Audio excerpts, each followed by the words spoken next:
Hi guys, so on this new short tutorial I'm gonna show you how to fix Chrome not opening or not working. So first thing you want to do is very simple.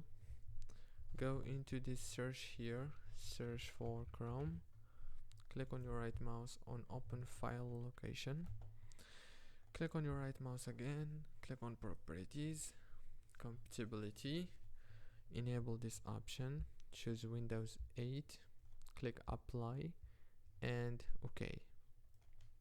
After that you have to go back into desktop, click down here on this bar, click on your right mouse, open task manager, and you have to scroll.